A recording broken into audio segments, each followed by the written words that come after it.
So hi everyone, welcome back to the channel. इस particular video में हम discuss करेंगे कि कैसे हम अब जुलाई जो हमारा मंथ स्टार्ट हुआ है उसको प्रॉपरली यूटिलाइज करके जो हमारा एंड 2026 में बोर्ड एग्जाम होगा तब तक कैसे मैथ्स को संभालना है, कैसे मैथ्स में पढ़ाई करनी है कि हमारे 90+ मार्क्स आ जाए। तो सबसे पहले तो याद रखना, yes it is possible to score 90+ in maths. आप बिल्कुल लेट नहीं हुए हो, बिल्कुल सही टाइम है। We have enjoyed class 12th भी 2 महीने आके टेंशन में निकाल दी, जैसे भी निकाल दी।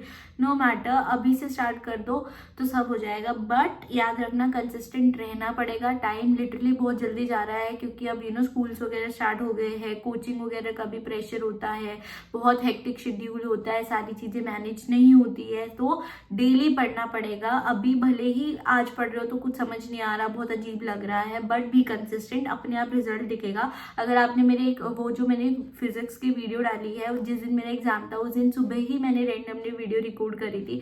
सो यू मस्ट नो कि मेरे पेपर से पहले कितनी बुरी हालत थी, but still I score 91 in the exam. तो पहले टेंशन रहेगी, पहले एंजाइटी से हम फील्ड रहेंगे, but we don't have to give up. बस चलते रहना है, सब अपने आप होता चला जाएगा। सो सबसे पहले बात आती है कि टाइम जा रहा है, be consistent and you will be able to see the result. तो देखो, सबसे पहले अगर मैं बात करूँ कि अब मैथ्स में अगर हमें पढ़ाई स्टार्ट करनी है तो कैसे पढ़ना है, तो अगर मैं खुद की बात करूं कि मैंने कैसे मैथ्स में पढ़ाई करी थी, मेरे पढ़ने का क्या तरीका था, तो मैं बताती हूँ।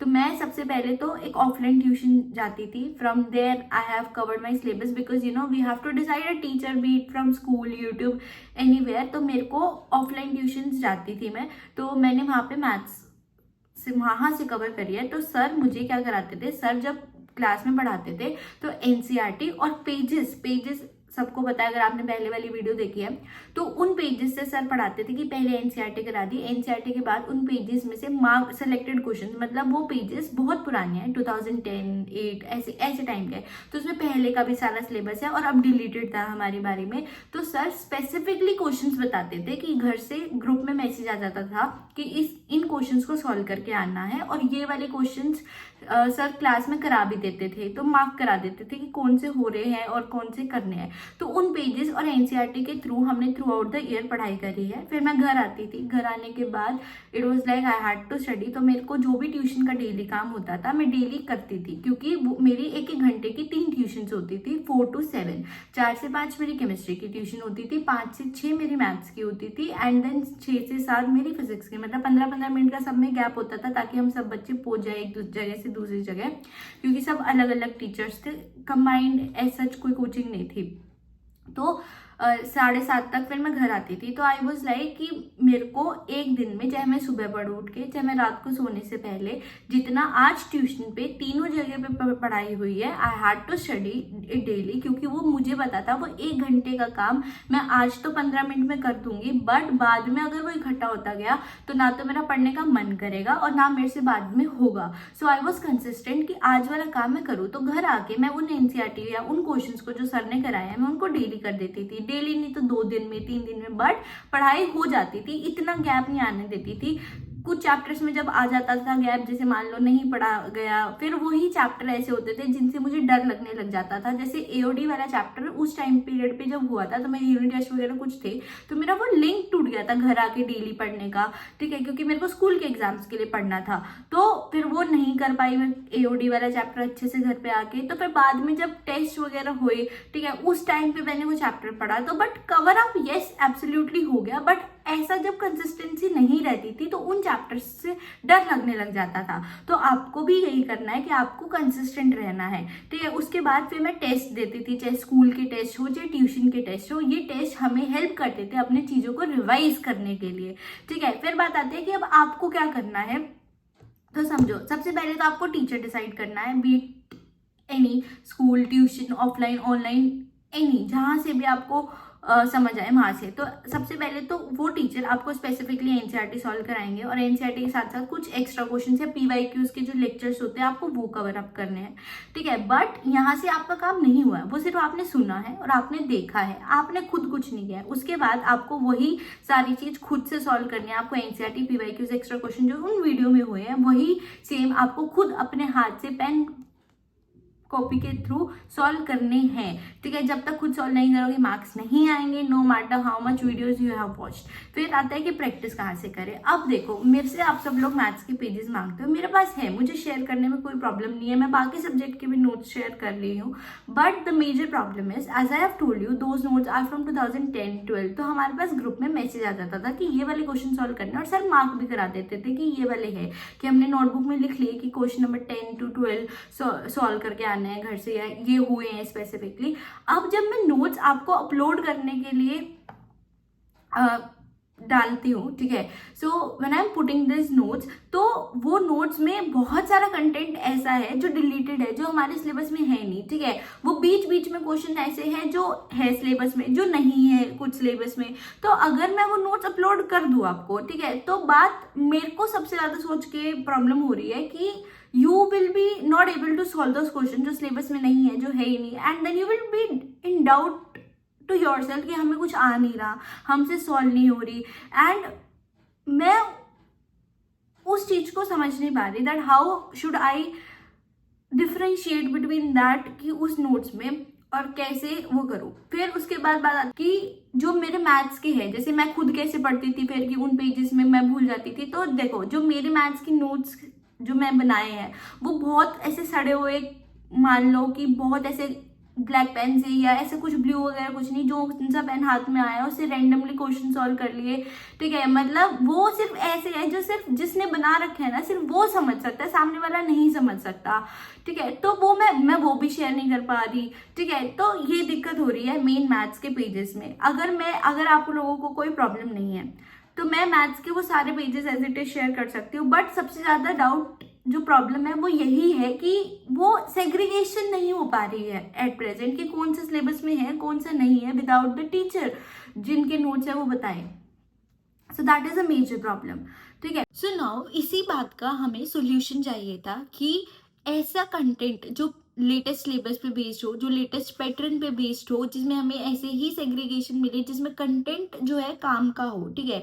तो मैंने अपने पेजेस और ओसवाल की बुक का कंटेंट मैच किया है, ऐसे नहीं बोल रही हूँ, मैच किया है प्रॉपरली।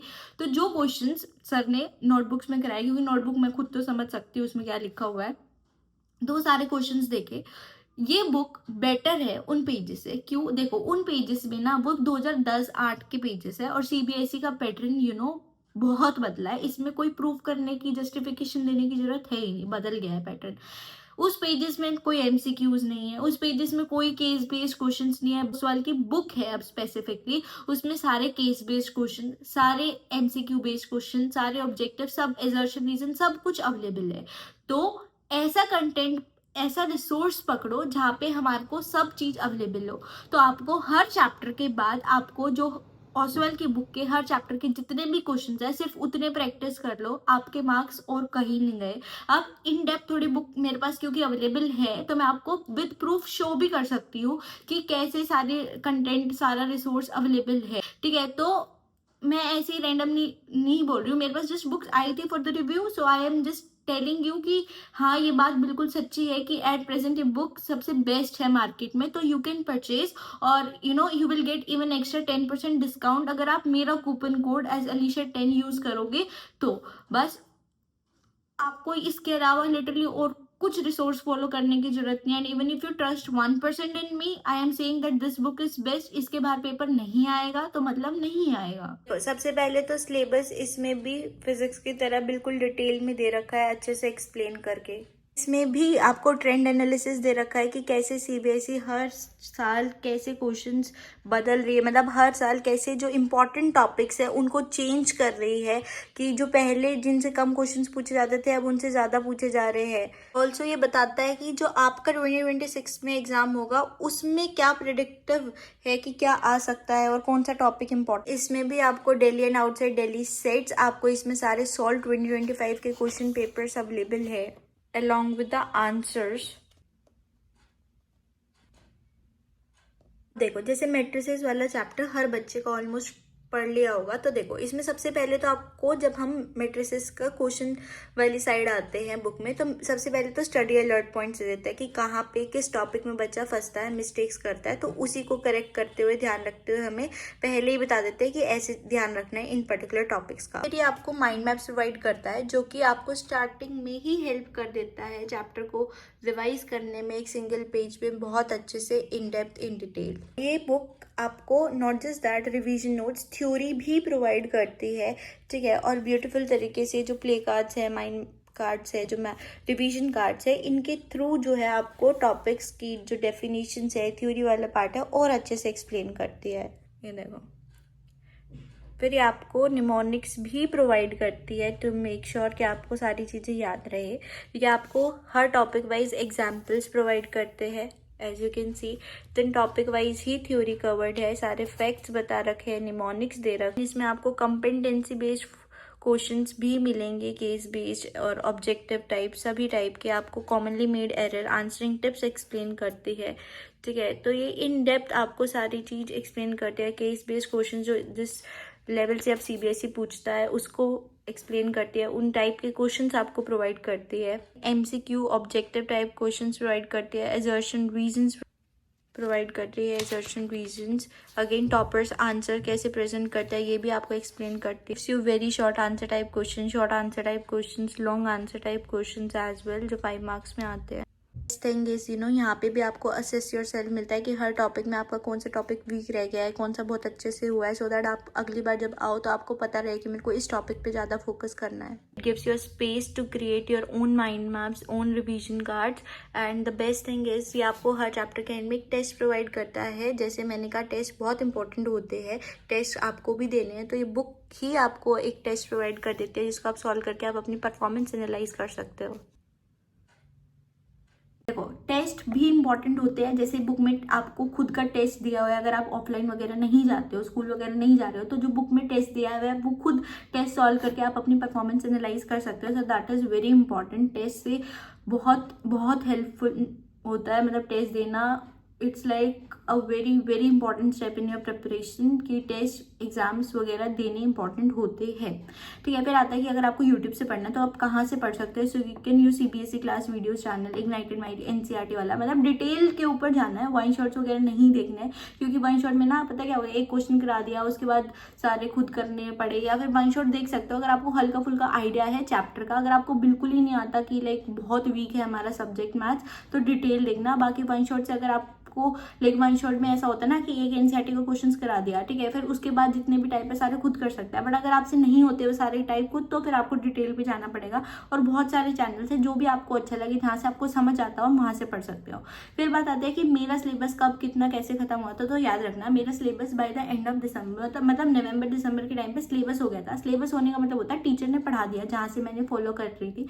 मतलब देखो, अगर आप यूट्यूब से पढ़े हो तो आपकी रिस्पॉन्सिबिलिटी है कि आपने लेक्चर्स दिए। अब मैं ऑफलाइन जा रही थी तो मेरा तो फिक्स था कि मैं जा रही हूँ, वहाँ पे सिलेबस कवर हो रहा है, ठीक है, तो वहाँ पे सिलेबस हो गया था। बट मेरी साइड से नहीं हुआ था, मतलब मैंने सारे चैप्टर्स रिवाइज एट प्रेजेंट जैसे साथ साथ तो कर लिए थे, बट मेरे को कुछ याद नहीं था और अच्छे से थोड़ा बहुत बचा भी होता है, as you know. I hope you are understanding मैं क्या कहना चाह रही हूँ, वो बचा हुआ क्या होता है, ठीक है। तो फिर मेरा बाय दिसंबर सिलेबस हो गया था सारा, बट रिवाइज वगैरह नहीं हुआ था। तो दिसंबर में प्री बोर्ड्स हुए थे तो ऐसे ही चली गई थी, कुछ चैप्टर्स छोड़ के जो रिवाइज नहीं हुए थे, मतलब जो याद नहीं थे, ठीक है। जैसे वेक्टर स्टडी मेरे को याद है उस टाइम पे रिवाइज नहीं हुआ था पेपर से पहले, तो मैं ऐसे ही चली गई थी। बट सब कुछ एक एक चीज, एक एक क्वेश्चन की अच्छे से मैं बिल्कुल प्रिपेयर्ड हूँ कि कोई नहीं रोक सकता मेरे को मार्क्स लाने से। वो लेवल का कॉन्फिडेंस पेपर से पहले जो था, यानी कि 8 मार्च को पेपर था, तो 28 फरवरी 27 को केमिस्ट्री का 27 फेब को केमिस्ट्री का पेपर था, 8 मार्च को मैथ्स का था। तो 28 फरवरी से लेके 7 मार्च तक का जो टाइम था 8 दिन का, उस 8 दिन में मेरी मैथ्स पूरी अच्छे से दोबारा, मुझे नहीं पता जितनी बार भी मैंने आखिरी बार में पढ़ी होगी, जितनी बार भी मेरी रिवीजन हुई होगी, मैंने बहुत अच्छे से सारा सिलेबस रिवाइज कर दिया था। एक एक चीज, एक एक क्वेश्चन, एनसीईआरटी का क्वेश्चन घोल के पी गई थी उन 7 दिनों में। तो इस लेवल से प्रिपरेशन करनी है कि at the end what matters is, कुछ फर्क नहीं, घंटा फर्क नहीं पड़ता तुम्हारे प्री बोर्ड में कितने नंबर आ रहा है, व्हाट मैटर्स इज कि बोर्ड से पहले एक रात पहले तुम्हारा सब हो जाए अच्छे से। वो उस लेवल की प्रिपरेशन करनी है, उस लेवल की डेडलाइन होनी चाहिए, ठीक है। तो यहाँ यानी कि पेपर से पहले सब हो गया था, बस इतना पता है मुझे, ठीक है। फिर आता है कि डेडलाइन, अब आपको मंथली कैसे तोड़ना है सारे सिलेबस को कि कैसे कवर हो जाए। तो देखो जुलाई अभी स्टार्ट हुआ है, जुलाई में पहले 4 चैप्टर आपको निपटा देने हैं। वो चैप्टर कैसे निपटाओगे? सबसे पहले तो आपको एनसीईआरटी खत्म करनी है, एनसीईआरटी और पीवाईक्यूज यूट्यूब वगैरह से देख लेना। वैसे तो इस बुक में ऑलरेडी पीवाईक्यूज कवर्ड है, ठीक है, तो इसलिए अगर आप ना मतलब देखो वो पीवाईक्यूज से मेरा मतलब था कि जैसे टीचर्स आपको जिन भी टीचर्स आप पढ़ोगे तो वह एनसीईआरटी के साथ साथ कुछ 2-4 क्वेश्चन एक्स्ट्रा करा के चलते हैं साथ साथ, तो वो पीवाईक्यूज हो गए या वो। और अगर मान लो ऐसा नहीं है कि सिर्फ एनसीईआरटी कवर्ड हो रही है, पीवाईक्यूज वगैरह कवर्ड नहीं हो रहा है, तो वो याद रखना। अगर ओसवाल का क्वेश्चन बैंक फॉलो कर रहे हो तो इसमें इंश्योरेंस मैं आपको दे रही हूँ कि सारे पीवाईक्यूज वगैरह सब टॉप लेवल की क्वालिटी आपको मिलेगी। तो एनसीईआरटी के बाद डायरेक्ट क्वेश्चन बैंक भी कर लोगे तो भी काम हो जाएगा। तो मतलब एक चैप्टर जैसे मैट्रिसेस पढ़ा, पहले एनसीईआरटी अच्छे से खत्म करी, फिर क्वेश्चन बैंक के सारे क्वेश्चन A to Z सब सोल्व कर लेना है, आपका मैट्रिसेस हो गया। एक चैप्टर को ऐसे ही पढ़ना है, ठीक है। फिर इस लेवल से आपको पहले 4 chapter relation function, inverse trigonometry, matrices, determinant, 4 chapter पहले ही खत्म कर देने हैं आपको जुलाई में। और कंसिस्टेंट रहना, ये मत करना कि छोड़ दिया, दिक्कत आएगी बाद में, टाइम कम है, ये मत भूलो। अभी लग रहा है कि हाँ हो जाएगा, बट मुझे पता है डेली थक जाते हो, रात को नींद आ जाती है, बहुत दिक्कत होती है। आप बिल्कुल आई कैन अंडरस्टैंड, मैं भी उसी फेज से निकल के आई हूँ just few months back, but करना पड़ेगा क्योंकि कोई नहीं आएगा तुम्हारा सिलेबस कंप्लीट करने, तुम्हें खुद को ही करना है। तो पहले 4 चैप्टर्स, ठीक है, तो आराम से कवर कर देना कि एनसीईआरटी क्वेश्चन बैंक किया, एक चैप्टर हो गया अच्छे से। और वो ना आपको एक बात बता देती हूँ, एनसीईआरटी क्वेश्चन बैंक अभी से करते हुए चलोगे तो लास्ट में कुछ नहीं करना। मतलब एक ये नहीं सोचना कि लास्ट में जाके तो हमें और क्वेश्चन करने पड़ेंगे। भाई तुमने एक ही बार पहली बारी में एनसीईआरटी और क्वेश्चन बैंक अच्छे से कर दिया, उन्हीं को बार बार लास्ट में जाके रिवाइज कर लेना और कुछ एक्स्ट्रा नहीं करना है, ठीक है। तो आपको फिर अगस्त में 5, 6 और चैप्टर 5, 6 यानी कि एओडी और कंटिन्यूटी वाला जो चैप्टर है उसके साथ एलपीपी बहुत छोटा है, 1 घंटे का चैप्टर है, रोशनी मैम का 1 शॉट देखोगे तो तब भी हो जाएगा। तो इतना अगस्त तक कंप्लीट कर देना है। यहाँ पे भी सब में सेम कि एनसीईआरटी और क्वेश्चन बैंक कंप्लीट करता है। फिर सितंबर में आपके हाफ ईयरली स्टार्ट हो जाएंगे, तो आपको रिवीजन करनी है इन चैप्टर्स की जो हो चुके हैं। And I would suggest chapter 7 start कर देना। इंटीग्रल जो चैप्टर है, इंटीग्रेशन, वो बहुत बड़ा चैप्टर है, एनसीईआरटी बहुत बढ़िया है, उसके बाद थोड़े बहुत एक्स्ट्रा वगैरह कंसेप्ट्स भी सीखने होते हैं, तो वो बहुत बड़ा चैप्टर है। और क्वेश्चन बैंक भी सॉल्व करोगे तो बहुत बड़ा है। तो सितंबर के 15 दिन ऐसे मतलब ऐसा मत करना कि एटलीस्ट अगर आप प्री बोर्ड्स वगैरह में बिजी हो तो अपना काम धंधा सब छोड़ दो, जो पहले जिस लेवल से सिलेबस कंप्लीट हो रहा था। आई अग्री नहीं होगा, बट स्पेशली जो ऑनलाइन यूट्यूब से पढ़ रहे हैं वो तो बिल्कुल ही छोड़ देंगे, क्योंकि जो ट्यूशन जा रहे होते हैं ना ऑफलाइन, तो वो तो लाइक ट्यूशन जाते रहते हैं, 3 घंटे की ट्यूशन का वहाँ सिलेबस कंप्लीट हो रहा है और बाकी घर पे जितना पेपर के लिए पढ़ना होता था उतना पढ़ते हैं। मतलब ये रूटीन होता है, ये फैक्ट है, ठीक है। बट जो ऑनलाइन पढ़ते हैं वो यूट्यूब से पढ़ना छोड़ देते हैं और सिर्फ वो जो भी स्कूल में एग्जाम होते हैं उसके ऊपर फोकस करना है। तो I would suggest physics chemistry छोड़ देना 1 मिनट के लिए, बट मैथ्स में इंटीग्रेशन करते रहना, बाद में बहुत दिक्कत देगा नहीं तो एटलीस्ट चैप्टर 7 स्टार्ट कर देना, एनसीईआरटी खत्म कर देना, कुछ तो कर देना। फिर उसके बाद अक्टूबर में चैप्टर 7, 8, 9 बिल्कुल अच्छे से 3 यूनिट एक साथ होती है, इंटीग्रेशन के ऊपर बेस्ड है।